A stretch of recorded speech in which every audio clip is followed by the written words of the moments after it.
আসসালামু আলাইকুম বন্ধুরা, আপনার জন্য কিন্তু শারীরিক সুস্থতা হচ্ছে অন্যতম একটা জিনিস। কারণ একটা মানুষ সুস্থ না থাকলে তার লাইফের কোনো কিছুই কোনোভাবে ঠিক যাইতে পারে না। চলুন আমরা আপনার শরীরের জন্য 10টা এসেনশিয়াল টিপস দেখে নিই যা আপনার শরীরকে আরো ভালো করে তুলতে পারে। 1 নাম্বার হচ্ছে স্টে হাইড্রেটেড। আপনাকে সারাদিন পর্যাপ্ত পরিমাণ পানি পান করতে হবে। তার মানে একটা মানুষকে মিনিমাম 7 থেকে 8 গ্লাস প্রতিদিন পানি পান করতেই হবে। এইটা করলে কিন্তু আপনার শরীরে কোনোদিন দেখবেন মাথা ব্যথা হচ্ছে না, আপনার শরীরে ম্যাজম্যাজ করতেছে না, আপনি সবসময় হাইড্রেটেড থাকতেছেন। 2 নাম্বার, ইট ব্যালেন্স ডায়েট। আপনাকে একটা ব্যালেন্স ডায়েট করতে হবে।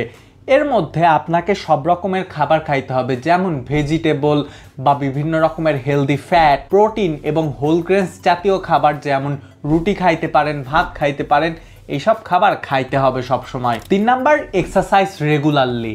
আপনাকে প্রতিদিন 30 মিনিট এক্সারসাইজ করতেই হবে। এইটা তার মানে মাস্ট। আপনাকে 30 মিনিট এক্সারসাইজের জন্য কোনো এক্সকিউজ দেওয়া যাবে না। এক্সারসাইজ কিন্তু একটা মানুষের বডিতে রক্ত সঞ্চালন সবসময় ঠিক রাখে এবং শরীরকে সতেজ করে। 4 নাম্বার, গেট এনাফ স্লিপ। আপনাকে পর্যাপ্ত পরিমাণ ঘুমাইতে হবে, কারণ ঘুমানোর টাইমে কিন্তু একটা মানুষের বডি রিকভারি করে। আপনাকে দিনে 7 থেকে 9 ঘন্টা ঘুমানোর একটা প্রস্তুতি নিতে হবে। তার মানে যেই টাইমে আপনার সকালে উঠতে হয় তার থেকে মিনিমাম 7 থেকে 9 ঘন্টা আগে আপনি ঘুমায়ে যাবেন। 5 নাম্বার, ম্যানেজ স্ট্রেস। আপনি যদি প্রচুর পরিমাণে স্ট্রেস নেন, এটা কিন্তু অনেক রকমের সমস্যা তৈরি করে আপনার বডিতে। তার মানে আপনার বডির অর্গানগুলো ঠিকঠাকভাবে কাজ করতে পারে না।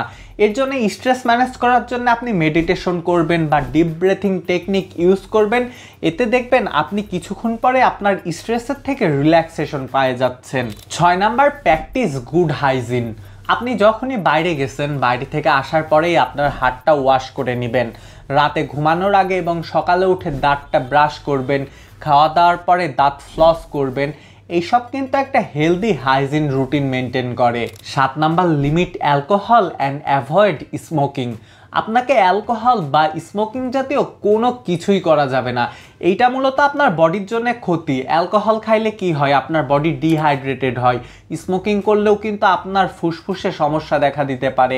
তাছাড়া বিভিন্ন ধরনের ড্রাগস, কোনো কিছুর সাথে আপনার রিলেট করা যাবে না। 8 নাম্বার, স্টে সানসেফ। মূলত আপনি সানস্ক্রিন ইউজ করবেন আপনার বডিতে সানের যেই ব্লু রে রশ্মিটা আছে সেটা যাতে আপনার স্কিনে কোনো রকমের ড্যামেজ না করতে পারে। 9 নাম্বার, স্টে সোশ্যালি কানেক্টেড। আপনার ফ্যামিলি মেম্বার বা ফ্রেন্ডদের সাথে ভালো একটা সুসম্পর্ক রাখতে হবে। এটা কিন্তু আপনার মেন্টালি অ্যান্ড ইমোশনাল হেলথ দুইটার জন্য খুবই ভালো। 10 number, regular health check up. আপনার বডিতে কোনো সমস্যা হয়েছে কি হয় নাই সেটা দেখার জন্য আপনি একটা রেগুলার চেক আপ করতে পারেন। দেখা যাচ্ছে আপনার মাথা ব্যথাচ্ছে অহরহর, বা আপনার ঘাড়ে বা পিঠে ব্যথা, এর জন্য আপনি চেক আপে যাবেন। আপনি যায় দেখাবেন যে আপনার কোনো সমস্যা আছে কি নাই।